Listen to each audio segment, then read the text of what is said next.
Bueno amigos, continuamos con el capítulo 28. Este capítulo se titula Campamento. Un poco antes del mediodía, aquella tierra no se encontraba más que a una milla. La cuestión era saber si la corriente nos iba a arrastrar más allá. Confieso que si nos hubiera dado a elegir entre acostar en aquel litoral o continuar nuestra marcha, no sé lo que hubiera sido preferible. Hablaba de esto con el capitán Lengui y el lugarteniente cuando James West me interrumpió diciendo: ¿Para qué discutir esta eventualidad, señor Jorlin? Es verdad, añadió el capitán. Nada podemos hacer. Posible es que el iceberg venga a chocar contra la costa, como es posible que la dé vuelta si se mantiene en la corriente.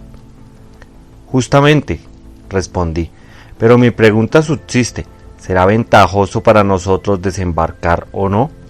Lo segundo, respondió James West. Efectivamente, si la canoa hubiese podido llevarnos con todas las provisiones para una navegación de 5 a 6 semanas, no hubiéramos dudado en tomar pasaje en ella, a fin de picar, gracias al viento del sur, a través de la mar libre. Pero puesto que la canoa no era capaz para contener más que 11 o 12 hombres, hubiera sido preciso designarlo a la suerte. Y los que no llevase no serían condenados a perecer de frío, ya que no de hambre, sobre aquella tierra que el invierno no tardaría en cubrir con su escarcha y sus hielos. En fin, si el iceberg continuaba siguiendo aquella dirección, caminaríamos en condiciones aceptables. Nuestro vehículo de hielo, es verdad, podía faltarnos hasta dar la vuelta o caer en una contracorriente que le arrojaría fuera de su itinerario, mientras que la canoa, caminando oblicua al viento, cuando éste fuera contrario, hubiera podido conducirnos a nuestro objeto si las tempestades no la asaltaban y si el banco de hielo la ofrecía un paso. Pero, como acaba de decir James West, ¿había por qué discutir esta eventualidad? Después de comer, la tripulación subió al más alto bloque sobre el que permanecía Dirk Peter. Al acercarnos, el mestizo descendió por el lado opuesto y cuando llegué a la cima no pude verlo. En aquel sitio, pues, nos encontrábamos todos, menos Edincut, poco amigo de abandonar sus hornillos. La tierra vista al norte dibujaba sobre una décima parte del horizonte su litoral cubierto de playa y dentellado de cúspides, sus lontazanas limitadas por el perfil bastante accidentado de altas y pocas lejanas colinas. Había allí un continente o por lo menos una isla, cuya extensión debía de ser considerable. Hacia el este, aquella tierra se prolongaba hasta perderse de vista, y no parecía que su último límite estuviera por aquel lado. Al oeste, un cabo bastante agudo que terminaba en un peñasco, cuya silueta figuraba una enorme cabeza de foca, formaba la extremidad. Más allá se extendía el mar. No había uno de nosotros que no se diese cuenta de la situación. Conseguir acostar en aquella tierra solo dependía de la corriente, que o podía llevar al iceberg hacia un remolino que le arrastrase a la costa, o que podía seguir impulsándola hacia el norte. ¿Cuál era la hipótesis más admisible? El capitán Lengui, el lugarteniente, el contramaestre y yo hablábamos de nuevo del caso, mientras que los tripulantes en grupo cambiaban sus impresiones con este motivo. Al fin de cuentas, la corriente tendía más bien hacia la parte norte de aquella tierra. Después de todo, dijo el capitán Lengui, si ella es habitable durante los meses de verano, no parece que posea habitantes, pues que no vemos ningún ser humano sobre el litoral. Observemos que el iceberg no es propio para provocar la atención como nuestra goleta lo hubiera hecho. Evidentemente, señor Jorlin, y la Hambrain hubiera atraído los indígenas, si los hay. De que no los veamos, capitán, no debe deducirse. Seguramente, señor Jorlin, respondió el capitán Lengui. Pero convendrá usted en que el aspecto de esta tierra no es el de la isla Salal, en la época en que la Jane llegó a ella. Entonces veíanse en colinas verdes, espesos bosques, árboles en plena floración, pastos abundantes, y aquí, a primera vista, no hay más que desolación y esterilidad. Convengo en ello. Todo en esta tierra es desolación y esterilidad. Sin embargo, me atrevo a preguntar a usted si no piensa desembarcar en ella. ¿Con la canoa? Con la canoa, en el caso en que la corriente alejara de ella a nuestro iceberg. No tenemos momento que perder, señor Jolin, y algunos días de escala podrían condenarnos a una invernada cruel si llegamos demasiado tarde para flanquear los pasos del banco de hielo. Y hay que tener en cuenta lo lejos que está, dijo James West. Conforme, respondí insistiendo, pero alejarnos de esta tierra sin haber puesto el pie en ella, sin habernos asegurado de que no conservaba las huellas de un campamento, desde su hermano, de usted, capitán, sus compañeros. Mientras yo hablaba, el capitán Lenguy sacudía la cabeza. No era la aparición de aquella costa árida lo que podría devolverle la esperanza, ni aquellas extensas planicies estériles, ni aquellas descarnadas colinas, ni aquel litoral bordeado por un cordón de rocas negruzcas. ¿Cómo hubieran podido vivir allí náufragos durante algunos meses? Además, habíamos arbolado el pabellón británico que la brisa desplegaba en la cima del iceberg. William Guy la hubiera reconocido y ya se hubiera precipitado a la ribera. Nadie. En aquel momento James West, que acababa de obtener ciertos puntos de situación, dijo: «Tengamos paciencia antes de tomar ninguna resolución. No pasará una hora sin que sepamos a qué atenernos. Nuestra marcha no parece disminuirse y es fácil que un remolino nos lleve oblicuamente hacia la costa». «Esa es mi opinión», declaró el contramaestre. «Y si nuestra máquina flotante no se estaciona, poco falta para ello. Se diría que vuelve sobre sí misma». James West y Hurlengherly no se engañaban. Por uno u otro motivo, el iceberg tendía a salir de la corriente que había seguido sin interrupción. Un movimiento giratorio había sucedido al de derivación gracias a la acción de un remolino que llevaba hacia el litoral. Aparte de esto, algunas montañas de hielo que iban delante de nosotros acababan de chocar en los bajos fondos de la ribera. Era, pues, inútil discutir si había o no lugar de lanzar la canoa al mar. A medida que nos aproximábamos, la desolación de aquella tierra se acentuaba, y la perspectiva de sufrir allí 6 meses de invernada hubiera llenado de espanto a los corazones más resueltos. Hacia las 5 de la tarde, el iceberg penetró en una profunda escotadura de la costa, terminada en la derecha por larga punta contra la que no tardó en inmovilizarse.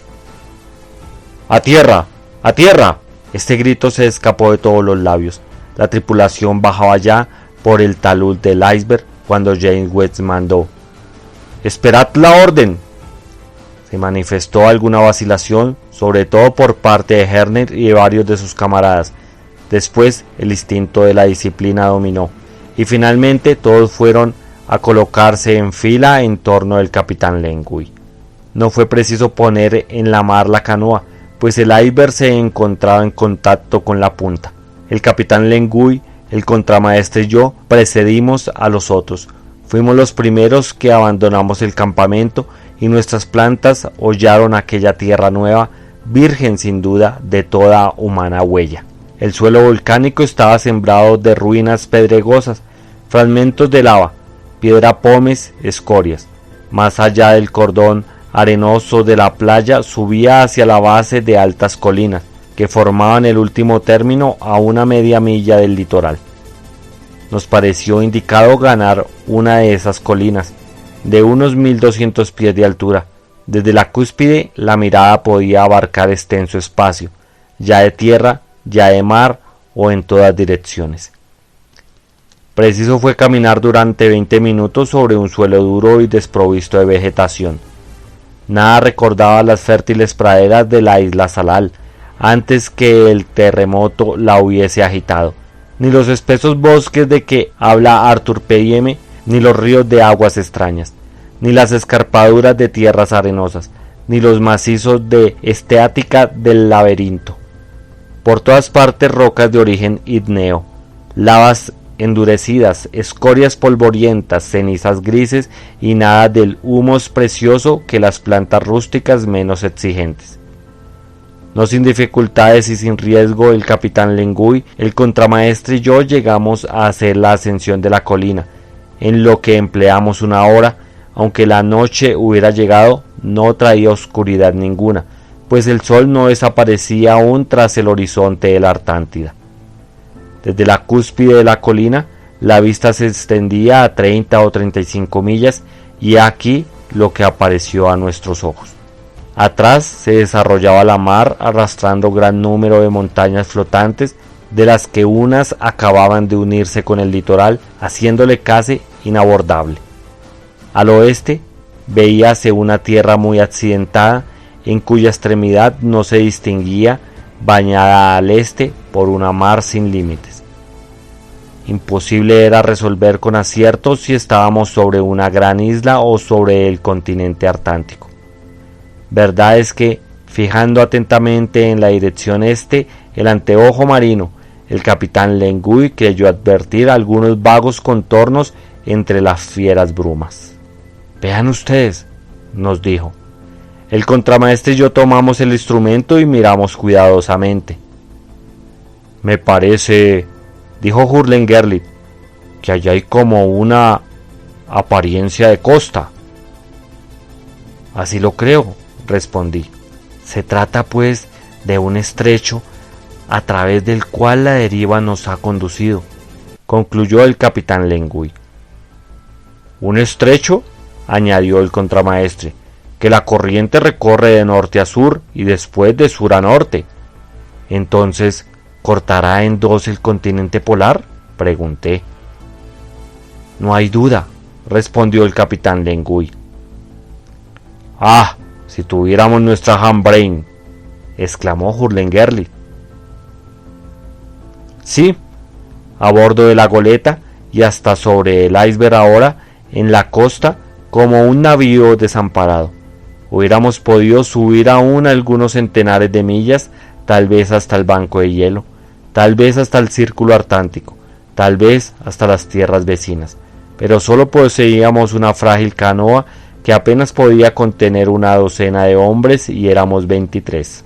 No había más que volver a descender hacia la ribera, regresar a nuestro campamento, transportar las tiendas al litoral y tomar las medidas necesarias en vista de la invernada que las circunstancias iban a imponernos.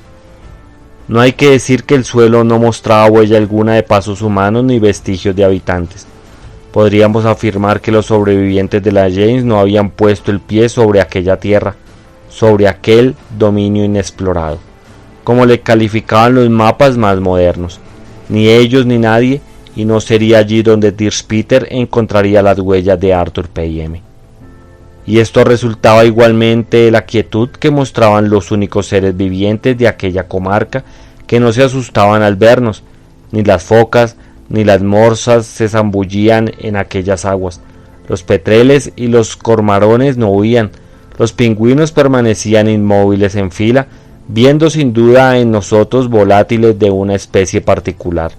Sí, era la vez primera que el hombre aparecía ante sus ojos, prueba de que jamás abandonaban la tierra aquella para aventurarse en más bajas latitudes.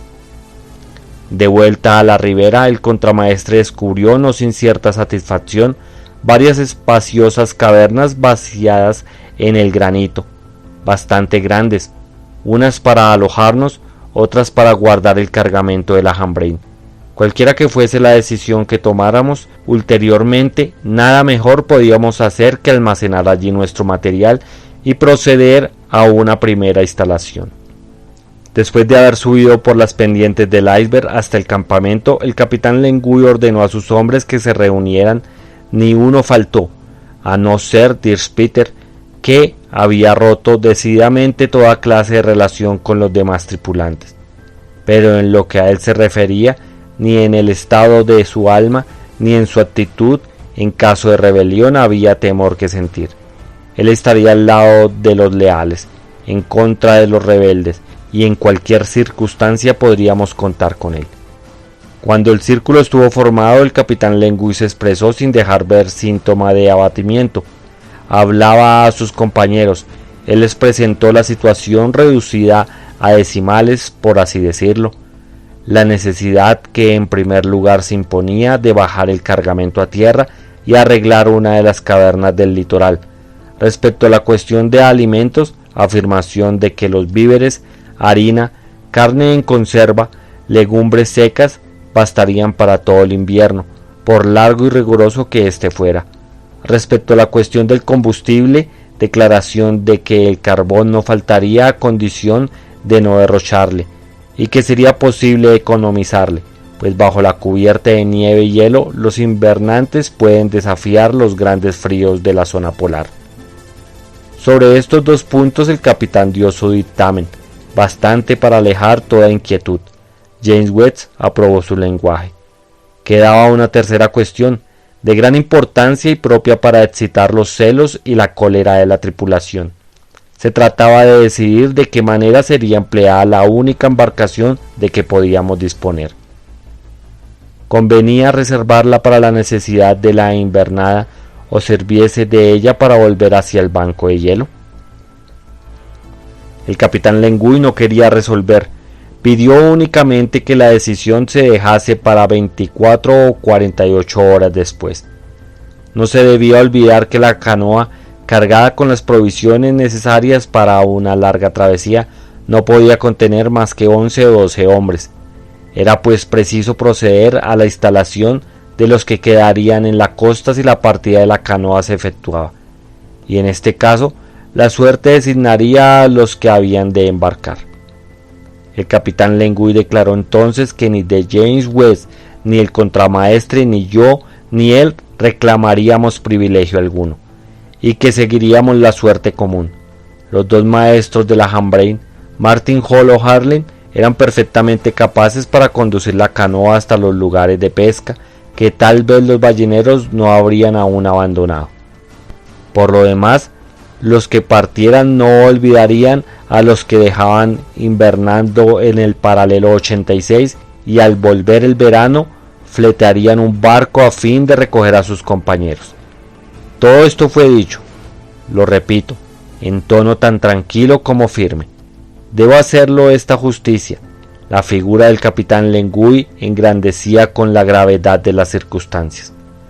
Cuando terminó de hablar, sin haber sido interrumpido, ni aun por Hernen, nadie hizo la menor observación, ni cuál podía hacerse, puesto que, llegado el caso de embarcarse alguno en la canoa, la suerte había de decidir.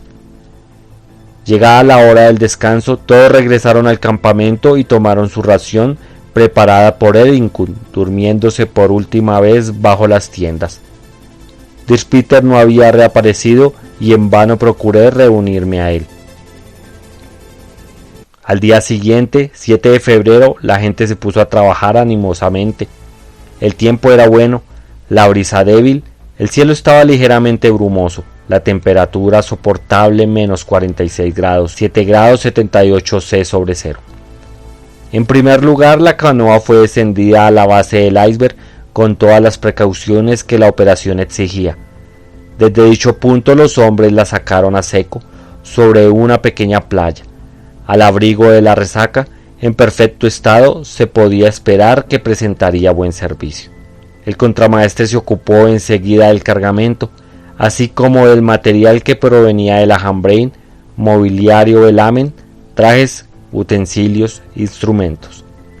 En el fondo de una caverna estos objetos no estarían expuestos al naufragio o demolición del iceberg.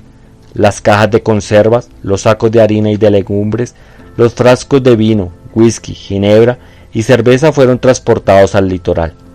Yo había trabajado en todo como el capitán Lengui y el lugarteniente, pues este trabajo del primer momento no sufría ningún retraso. Debo hacer notar que Dirk fue aquel día a echar una mano, pero a nadie dirigió la palabra. Ignoro si había o no renunciado a la esperanza de encontrar a Arthur P.M. El 8, el 9 y el 10 de febrero nos ocupamos en la instalación, que quedó terminada en la tarde de este último día. El cargamento fue colocado en el interior de una amplia gruta, a la que se llegaba por estrecha abertura, confinada, que la que debía servirnos de habitación y en la que, por consejo del contramaestre, Edincut disponía su cocina. De esta manera aprovecharíamos el calor del horno que serviría para prepararnos los alimentos y para calentar la caverna durante aquellos largos días, o más bien, larga noche del invierno austral. Desde el 8 por la tarde habíamos tomado posesión de aquella caverna, de secas paredes, alfombra de fina arena y suficientemente alumbrada por su orificio de entrada. Situado junto a una fuente, su orientación debía ponerla al abrigo de las terribles rafales y las tormentas de nieve de la mala estación.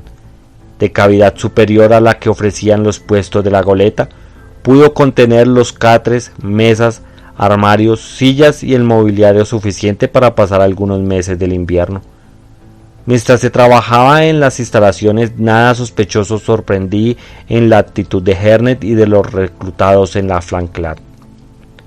Todos dieron prueba de sumisión a la disciplina y desplegaron actividades loables. Sin embargo, el mestizo siguió guardando la canoa, de la que hubiera sido fácil apoderarse en la playa. Hurlengherli, que vigilaba particularmente al Sailing Master y a sus camaradas, parecían tranquilizados con motivo de sus disposiciones actuales. En todo caso, no se tardaría en resolver lo que convenía respecto a la partida de los que fueran designados por la suerte. En efecto, estábamos a 10 de febrero. Pasado un mes o 6 semanas, la campaña de pesca habría terminado en la vecindad del Círculo Antártico, y de no encontrar a los balleneros, admitiendo que hubiesen podido flanquear el banco de hielo y el círculo polar, nuestra canoa no hubiera podido afrontar el Pacífico hasta las riberas de la Australia o de Nueva Zelanda. Aquella noche, después de reunir a todos, el capitán Lengui declaró que la cuestión sería discutida al día siguiente, añadiendo que, si se resolvía afirmativamente, se echaría suerte enseguida. Esta proposición no produjo respuesta alguna, y en mi opinión no habría discusión seria más que para decidir si se efectuaba o no la partida. Era tarde, una semioscuridad reinaba afuera, pues a aquella fecha el sol estaba ya a ras del horizonte, bajo el que pronto iba a desaparecer. Yo me había echado vestido sobre la colchoneta y dormía hacía varias horas, cuando fui despertado por gritos que estallaron a poca distancia. Me levanté de un salto y lancéme fuera de la caverna, al mismo tiempo que el capitán y el lugarteniente, a los que también habían despertado el ruido. ¡La canoa! ¡La canoa!, exclamó de repente James West. La canoa no estaba en el sitio en que la guardaba Dirkspeter. Después de haberla lanzado a la mar, 3 hombres se habían embarcado en ella con barriles y cajas, mientras que otros 10 procuraban sujetar al mestizo. Allí estaba Herner y también Martin Hall, que, por lo que me pareció, no tomaba intervención directa.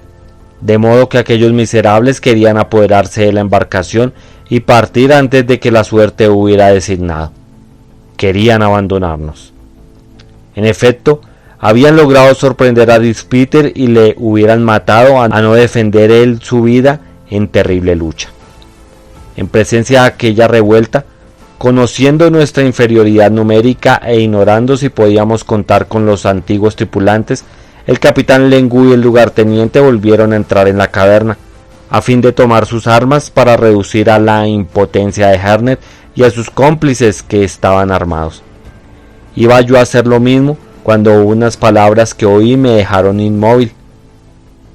Anotando por el número, el mestizo acababa de ser derribado en tierra. Pero en este instante, como Martin Hall, por gratitud hacia el hombre que le había salvado la vida, se lanzase a su socorro, Hernet le gritó: «¡Dejadle y vente con nosotros!». El maestro velero pareció dudar. «Sí, déjale», añadió Hernet. «Deja a Dirkspeter, que es el asesino de tu hermano». «¿El asesino de mi hermano?», exclamó Martin Hall. «De tu hermano muerto a bordo del Grampus». «¿Muerto por Dirkspeter?». «Sí, muerto y devorado, repitió Hernet. que aullaba más que pronunciaba tales palabras. Y a una señal suya, 2 de sus compañeros cogieron a Martin Hall y le transportaron a la canoa dispuesto para marchar. Herner se precipitó enseguida en ella con todos aquellos a los que había asociado a aquel acto abominable.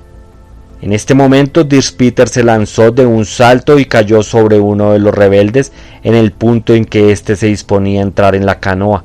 Le alzó en sus membrudos brazos y haciéndole girar sobre su cabeza le rompió el cráneo contra una roca. Sonó un tiro. El mestizo, herido en la espalda por la bala de Hernet, cayó sobre la arena, mientras que la embarcación era vigorosamente impulsada mar adentro. El capitán Lenguy y James salían entonces de la caverna. Toda la anterior escena apenas había durado 40 segundos, y corrieron al extremo de la punta, al mismo tiempo que el contramaestre, Herder y los marineros Francis y Esther. La canoa, arrastrada por la corriente, se encontraba ya a una escabladura en la marea descendida con rapidez. James se echó el fusil a la cara, hizo fuego y uno de los marineros cayó al fondo de la embarcación. Un segundo disparo hecho por el capitán Lenguy rozó el pecho del Sailing Master y la bala se perdió contra los bloques en el momento en que la canoa desaparecía tras el iceberg. No quedaba más que ir al otro lado de la punta, a la que la corriente aproximaría sin duda a aquellos miserables antes de arrastrarlos en dirección del norte. Si pasaban a tiro del fusil, si un nuevo disparo tocaba al Sailing Master, muerto él o herido, ¿se decidirían tal vez sus compañeros a volver? Transcurrió un cuarto de hora. Cuando la embarcación se mostró al dar la vuelta a la punta, era a tal distancia que nuestros disparos no podrían tocarla. Ya Hernet había hecho izar la vela, y arrastrada a la vez por la corriente y la brisa, la canoa no fue bien pronta más que un punto blanco que no tardó en desaparecer.